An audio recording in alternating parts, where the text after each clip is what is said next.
या कुक्षि विवरे कृत्वा स्वयं रक्षति सर्वतः नमामि जननीं देवीं परां प्रकृतिरूपिणीं कृच्छ्रेण महता देव्या धारितोऽहं यदोदरे तत्प्रसादाज्जगद्दृष्टं मातर्नित्यं नमोऽस्तु ते पृथिव्या यानि तीर्थानि सागरादीनि सर्वतः वसन्ति यत्र तां नौमि मातरं भूतिहेतवे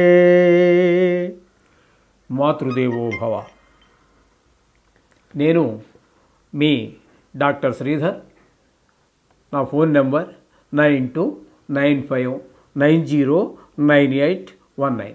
ఇప్పుడు మనము 2026 సంవత్సరం ఆంగ్ల సంవత్సరం, ఆ సంవత్సరం అంతా గోచార ఫలితాలు ఏ విధంగా ఉంటాయి అనేటటువంటిది చాలామంది ప్రేక్షకులు అడిగారు.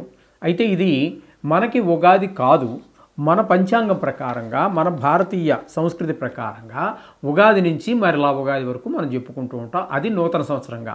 కాకపోతే ఇది ఆంగ్ల నూతన సంవత్సరం కాబట్టి ప్రజలకి ఏముందండి, గతం గురించి ఎవరికేం జరిగిందో అందరికీ తెలుసు, వర్తమానంలో ఏం జరుగుతోందో తెలుసు.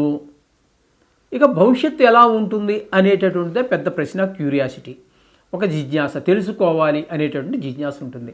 అంచేత చాలామంది ఈ ఆంగ్ల సంవత్సరంలో ఎలా ఉంటుందని అడగడం ద్వారా ఈ యొక్క ఆంగ్ల సంవత్సర ఫలితాలు ఎలా ఉంటాయి అనేది చెప్పే ప్రయత్నం చేస్తున్నాము. ఇందులో కూడా ఏది కానీ నా యొక్క కవిత్వం కానీ కల్పనలు కానీ ఏమీ ఉండవండి. సశాస్త్రీయంగా చెప్పడమే మన పద్ధతి. అందుచేత నేను ఎప్పుడు ఎక్కడ చెప్పినా కూడా నా యొక్క స్వానుభవాలో లేకపోతే నా కల్పితాలో నా ఆలోచనలో అందులో చొప్పించడం జరగదు. కేవలము శాస్త్రం కావాలనుకున్న వారు మాత్రం మా ఛానల్ చూడవచ్చు. తులారాశి వారికి 2026 సంవత్సరం ఆంగ్ల సంవత్సరంలో గోచార ఫలితాలు ఏ విధంగా ఉంటాయో సశాస్త్రీయమైన పద్ధతిలో తెలుసుకునేటటువంటి ప్రయత్నం చేద్దాము.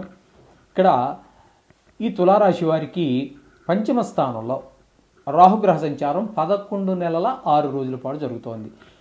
అలాగే ఆయన వక్రగతిలో సంచారం చేస్తారు కాబట్టి పంచమ స్థానం నుంచి 4వ స్థానంలోకి వచ్చి ఒక 25 రోజుల పాటు సంచారం చేస్తూ ఉన్నారు. ఇక్కడ చెప్పాలి అన్నట్టయితే రాహుగ్రహం 5వ స్థానంలో సంచారం చేసేటటువంటి 11 నెలల 5 రోజులు, ఈ 5 రోజులు కూడా సంతానం మీద దుష్ప్రభావం చూపిస్తుంది.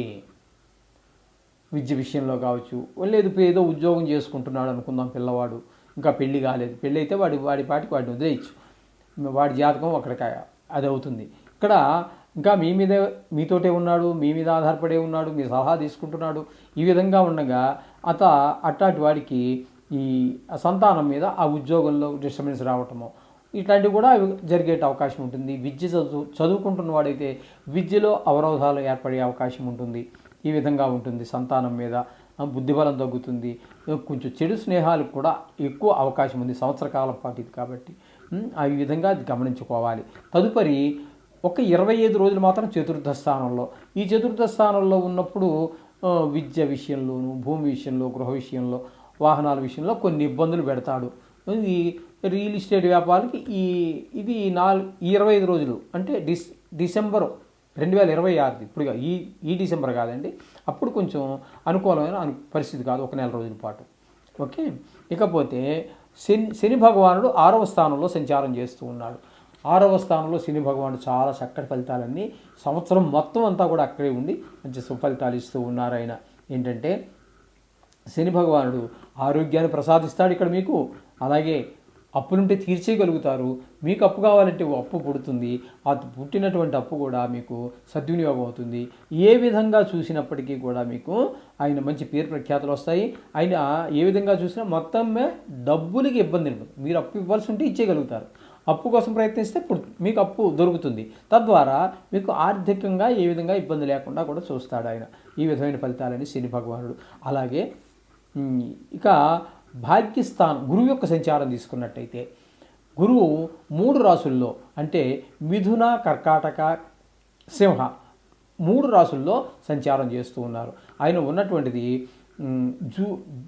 జనవరి 1 నుంచి జూన్ 1 వరకు అంటే సుమారుగా కాదు 5 నెలలు 5 నెలల పాటు ఆయన భాగ్యస్థానంలో గురు సంచారం చాలా మంచి ఫలితాలు ఇస్తుంది. ఏ విధంగా అంటే మీకు గుళ్ళకి వాటికి వెళ్ళగలుగుతారు. అలాగే తండ్రి గారి ఆరోగ్యం బాగుంటుంది.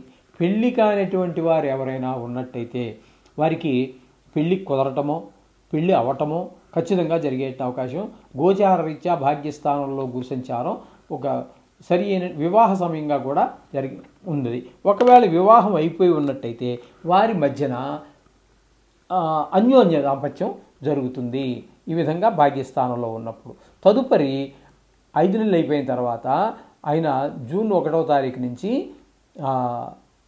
అక్టోబర్ 10 వరకు, అక్టోబర్ 30 వరకు 10వ నెల అక్కడ మీకు దశమ స్థానంలో సంచారం చేస్తున్నారు. దశమ స్థానంలో సంచారం అనేటటువంటిది ఉద్యోగపరమైన చిక్కులన్నీ ఏర్పాటు చేస్తూ ఉంటాడు, ఇబ్బందులు పెడుతూ ఉంటాడు. మీకు శ్రమకు తగినటువంటి ఫలితం దొరకకపోవటము, అలాగే వృత్తిపరమైన వ్యాపారపరమైన ఇబ్బందులన్నీ కలుగుతూ ఉంటాయి. మరి వ్యాపారం జరగకపోతే ఆదాయం రాదు కదండి. అలాగే వృత్తి గవర్నమెంట్ ఉద్యోగమే అనుకోండి, అక్కడ కూడా ఏవో రాజకీయాలు మనకి ఇష్టం లేనటువంటి ప్రదేశానికో లేకపోతే దూర ప్రదేశాలకో ట్రాన్స్ఫర్ అయిపోవటము, లేదా ఏమీ దొరకనటువంటి పల్లెటూరులకో లేకపోతే మరి అరణ్యాలకు దగ్గరగా ఉండే ఊర్లేవో ఉంటుంటాయి అటువంటి దగ్గరికి, లేకపోతే వేరే స్టేట్లలో మనకు ఆ భాష రాదు అటువంటి దగ్గరికి ట్రాన్స్ఫర్లు అవ్వటం, ఇట్లాంటివన్నీ మొత్తం మీద ఉద్యోగపరమైన చిక్కులు ఖచ్చితంగా ఉంటాయి. వృత్తి కావచ్చు, అది వ్యవసాయం కావచ్చు, ప్రతివారు ఏదో వ్యవసాయం చేస్తూనే ఉంటారు కదా, వారందరికీ కూడా వృత్తిపరమైన ఇబ్బందులు కలుగజేసే అవకాశం ఉన్నది 5 నెలల పాటు. Okay, June, July, August, September, October అక్కడ వరకు. తదుపరి ఆయన అతిచారంతో ఆయన సింహరాశిలో ప్రవేశిస్తారు. ఈ సింహరాశిలో 2 నెలల పాటు ఉంటారు. ఇక్కడ ఈ 2 నెలలు ఏకాదశి స్థానం కాబట్టి ధనానికి లోటు రాదు. ఏ విధమైన లోటు, ధనానికి లోటు లేకుండా చూస్తాడు ఆయన. ఆకస్మికంగా ధనలాభం వచ్చే అవకాశం ఉంటుంది. మంచి వ్యవహార నైపుణ్యం ఉంటుంది. ఈ విధమైనటువంటి ఫలితాలన్నీ కూడా మీకు దశమ స్థానంలో ఇస్తే తదుపరి 2 నెలల పాటు ఏకాదశ స్థానంలో సంచారం చేస్తున్నారు. అక్కడ కూడా మీకు బాగా చక్కటి ఫలితాలన్నీ కూడా ఏర్పడుతూ ఉంటాయి. మీకు లాభం, ధనం ఇంత ఈజీ అనిపించేటంత సంపాదన అనిపించేట్టుగా అనిపిస్తూ ఉంటుంది. అలాగే ఏ వ్యవహారం మొదలెట్టినా కూడా చాలా లాభాలన్నీ ఏర్పడుతూ ఉంటాయి. ఈ విధంగా గురు సంచారం మీకు మొత్తంగా సంవత్సరంలో 3 రాసుల్లో మీకు భాగ్యస్థానంలోనూ ఏకాదశి స్థానంలోనూ భాగ్యస్థానంలో 5 నెలలు, వ్యయ స్థానంలో ఏకాదశి స్థానంలో అంటే మీకు సింహరాశిలో 2 నెలలు, మొత్తంగా 7 నెలల పాటు మీకు అనుకూలమైనటువంటి ఫలితాలు ఇస్తూ ఉన్నారు గురువు.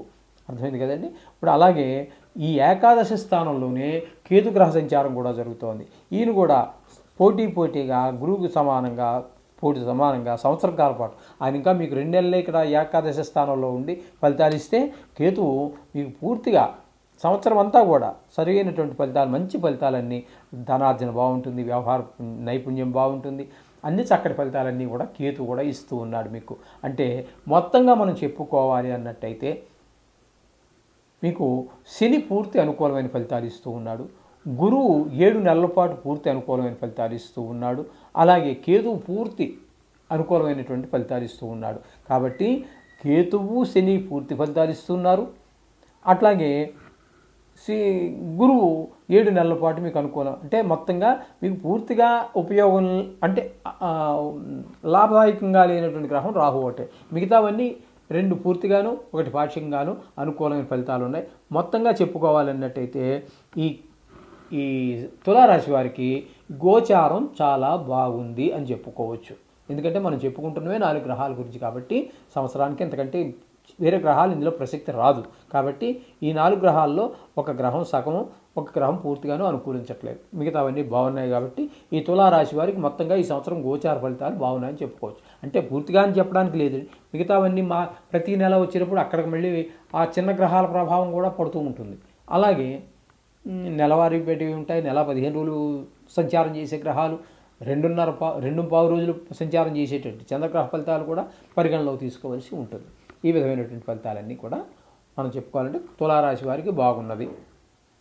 ఏదేమైనప్పటికీ కూడా కొన్ని గ్రహాలు ప్రతికూలత ఉండనే ఉంటుంది కాబట్టి ఖచ్చితంగా మీరు నవగ్రహ మంత్రాలని విడిచిపెట్టవద్దు. అర్థమైంది కదండి. ఇప్పుడు మీకు పూర్తి ప్రతికూలంగా ఉన్నటువంటి గ్రహం రాహుగ్రహం ఒకటే. వీలుంటే సంవత్సర ఫలితాలు కాబట్టి 1.5 కేజీ నువ్వులు తీసుకొని, నువ్వులు కాదు మినుములు తీసుకొని ఓ బ్రాహ్మడికి దానం ఇచ్చేసేయండి. సంకల్పం చెప్పించుకొని పంచమ చతుర్థ స్థాన దోష పరిహారార్థం అని చెప్పేసి ఆ మినుములు దానం ఇప్పించేసేయండి. దాంతో మీకు రోజువారీ అలాగా చదువుకుంటున్నారు కాబట్టి ఆ దోష పరిహారం అవుతుంది.